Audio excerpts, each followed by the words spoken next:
Powered by the Inside the Birds podcast. Now, live from inside the Matt Black Kia Studios. It's Football at 4. Here we go. Football at 4 is powered by the Inside the Birds podcast, and it's brought to you by PropSwap, America's sports betting marketplace. Sell your sports bets and take your profit. Find out how. Go to PropSwap.com. Download the PropSwap app today. Adam Caplan here on this Happy Hour Friday. We are inside 1 week to the NFL draft. Thank the Lord, right? We're going to finally find out how this all goes down. Adam Caplan will be in Vegas for the draft. How are you, sir? Yeah, I'm working for my friends at Sports Grid. I'll be there. I leave Wednesday morning, and I'll be there Thursday, Friday, and Saturday. I'll be with Mosher after the draft. We'll have post-draft coverage. After the picks are made, we'll have information, as we always do, that no one has. We'll get it right from the heart of why they made such decisions. I remember when they took Hurts, we were like in a state of shock. We couldn't wrap around our hands around it, but we found out a couple hours after why they did it. The truth of why they did it. Still to this day, I'll never understand. I understand it, but I can't accept it that you drafted back up in the second round. But it is what it is. The Eagles, every once in a while, they do something that defies logic. But look, there's a reason why over the last 20 years they're better. They're usually good and not a bad team. It's because they overall have a pretty good plan. They don't always follow it, but in the end, they're usually pretty good. Well, Adam, they made a mistake a couple of years ago. They drafted JJ Arcega-Whiteside in round number 2, and it appears that experiment of him being a wide receiver is over. It has been reported by Jeff McClain of the Philadelphia Inquirer that they will move JJ Arcega-Whiteside to tight end. And I guess the question will be, do they look at him as a guy who can make the team as a tight end, or is this just something they're trying to do just to try to, see if they can get something out of him? Well, here's why they did it, is because he can block. I know sometimes people made fun of Sirianni when he talked about how good of a blocker he was, and the other coaches would talk about it, but he's actually really good at it. Now, what they're really looking for is they're looking for competition for number 2 tight end Jack Stoll. Tyree Jackson tore his ACL. We just don't know about him. Noah Togiai's back. They signed him after the Colts cut him. And then they brought Richard Rodgers back, but, he's an older player. He's had some injuries. They know him. He's been on and off the roster for many years. They're looking to solidify it. They have numbers they have tight ends on the roster, but depth is not about how many players you have. It's how many players you believe you can use. There's a difference. And the Eagles are not sold on what their depth looks like. So it's just, look, he's a long shot to make the team. And we don't need to spend much time on this. This is a very minor story. But it's interesting, nevertheless, because they're giving up on him as a receiver. And at a position, by the way, they try to dress it significantly. And I mean significantly in free agency. It just didn't work out. So that's what's coming up, folks, in the first and second round. Well, They're going to try. I guess, Adam, the one significance would be is that he's out of the wide receiver mix in terms of, hey, we got to keep this guy on the roster because he was a second-round pick. That thing is, he's past that in terms of his life. Yeah. He was, listen, had he stayed at receiver, he was a long shot to make it. Smith, where the Rager is on the roster, Rager will not be cut. We reported this a couple weeks ago. There's zero chance he gets cut. The only thing they know at receiver is Devontae Smith is starting. We'll see about what Watkins' role is. They don't know yet because they haven't had the draft yet. And Jack Pascal will be on the team. So that's it. After that, it's completely wide open. Devon Allen will compete to be a returner, probably kickoff. Greg Ward's there. We'll see if he makes the team. Very little guaranteed money. John Hightower's there, but he's a long shot to make the team. So wide receiver's wide open, but they're telling you that they don't think, even though Arcega-Whiteside could help the receiver, despite the lack of depth, that he's going to try to tight end, and we'll see. Yeah, we'll see if he sticks around. He's a little small for tight end, 6'2", 225. Yeah. A lot of people have asked in the past, why not move him to tight end? Well, we'll see. He is a little small to be tight end. We'll see if he bulks up. He does have a little time to do that. All right, let's take a look at a fun story. Cameron Malveaux is a guy that not a lot of people may have known, but he's a very interesting guy who abruptly announced he's retiring. Yeah, boy, it's disappointing in that, look, I get it. He can do what he wants with his life. He just doesn't want to play anymore. And he was also a long shot to make the team. At best, he would have been their fifth end. But the Eagles like versatility. They like having depth.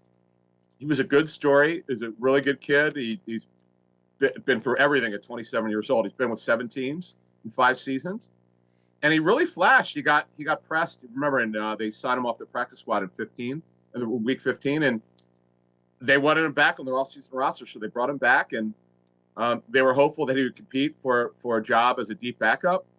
Again, a very minor story, but he's got length, and he had get off, and you can't teach length, as coaches will tell you. This is a nice find for them. It's a shame, but again, this is an off-season roster situation where, at best, he would have been their 5th end. That's if they don't draft anyone. We clearly think they will. Yeah. And by the way, we don't know if Brandon Graham will be close to normal. He might have had a chance to make the team. A little bit better maybe we first thought, but that's done. He has said he's retiring. Okay, let's go to some NFL stuff that's happening. Steve Keim was asked Thursday about Kyler Murray's future. 0 chance that he will be traded. So can we put that to rest? Do we believe Steve Keim? Yeah, I'll tell you why. This is an interesting little story here.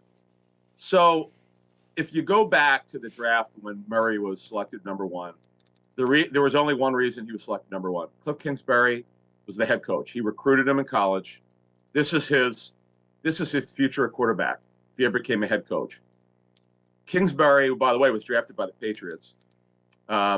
He was a guy, by the way, the Jets wanted him. It was either the Cardinals or the Jets who wanted. Cliff's a very smart guy.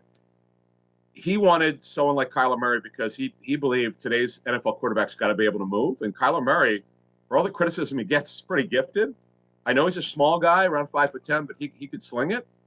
And the Cardinals wanted him to be their quarterback. Remember, they drafted Steve Keim, who you mentioned. He drafted Josh Rosen to be that guy, and he would have been that guy had Kingsbury not been the head coach. And everything kind of changed. And the reason why there are a couple reasons. First of all, they spent the first pick overall. You don't give up on a quarterback. It's one thing. We're not going to talk much about Baker Mayfield here, but the Browns really made the decision to get rid of Baker Mayfield months ago. It was well before the Deshaun Watson situation came up. They made a decision that he would not be their guy. But Steve Keim, unlike Andrew Berry did not draft Baker Mayfield. Steve Keim did draft Kyler Murray.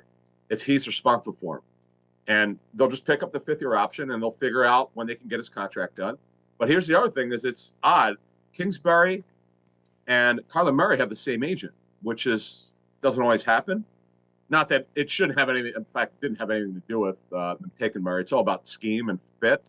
But it's just interesting nevertheless. All right, Adam Caplan, Football at 4 from InsideTheBirds.com and the Inside the Birds podcast.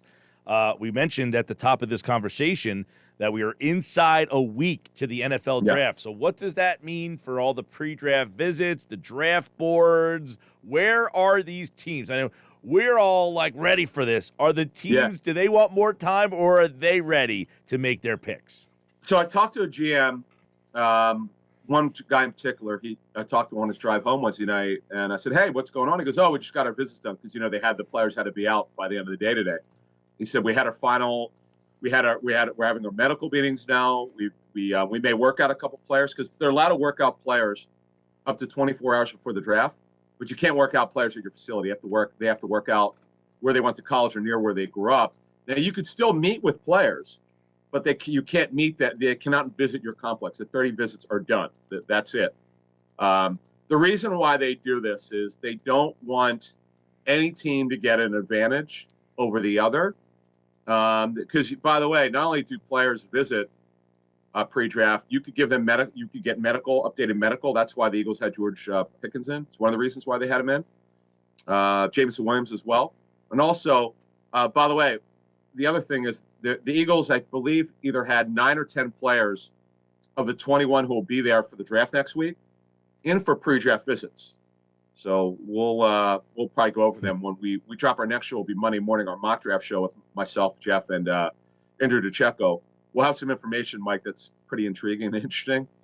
We got a couple things we're holding for Monday's show, but there might be some surprises here. Now, I'm not talking Eagles specifically, but there might be the quarterback situation around the National Football League for this draft is fascinating because every team sees them differently. It's not a good draft for it, but there's some guys who some teams are a little bit higher than others. I'll put it that way.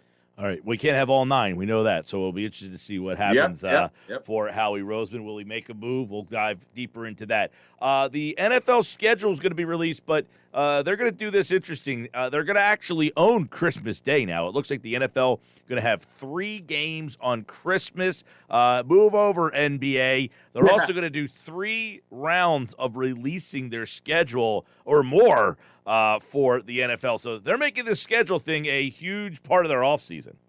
Yeah, so look, everybody knows who the Eagles are playing. Well, we usually talk Eagles a lot on the segment, so we know who they're playing. And I know Moshe doesn't agree with this. Well, I know what he meant when I said it on our last show.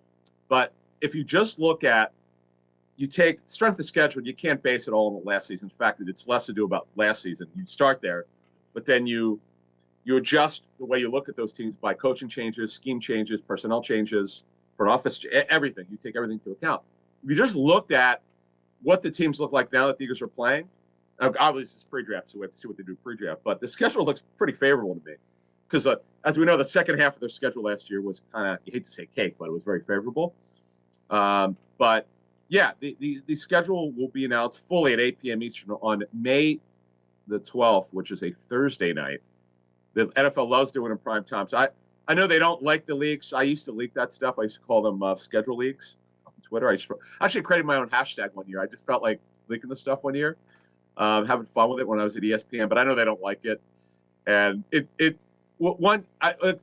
always had an interest to see who the Eagles would play week 1. And it just did they play Washington 3 years in a row or so, 2 or 3 years in a row? They either open up or it's a mixture of it. But I know they open up against Washington back-to-back years. I wouldn't be surprised if Washington, you saw Carson Wentz in Philly for opening weekend, right? Oh. What do you think of, Adam, what do you think of them with the 3 Christmas Day games? That's, they said the announcement, basically somebody in the league office said they're going to play 1 game on CBS, the 1 game on Fox, and then the Sunday night game on NBC. What day is Christmas this year? Sunday. Wait.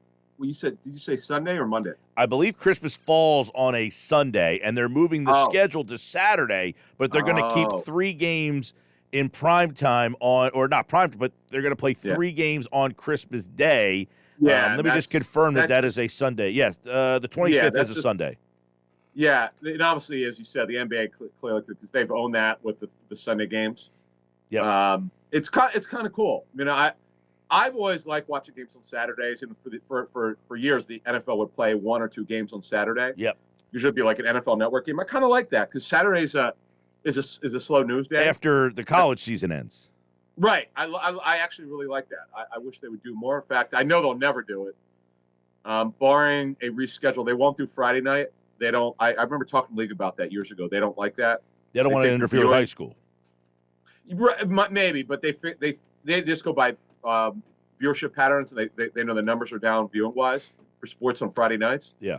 I'm kind of odd like that. Like the MAC game, or what do they play, Tuesday nights or something like that? Yep.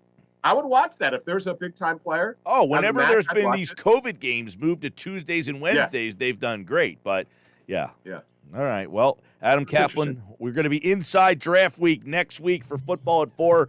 Adam will be in Vegas. We'll have Football at 4 all week here with updates, what Howie Roseman could do. Will Deebo Samuel be traded? Will there be other big trades? Keep it locked to Football at 4 to find out. Adam, have a good weekend, man. You too. Thanks. All right. That's Adam Caplan, Football at 4 here on the Sports Bash Live on 97.3 ESPN.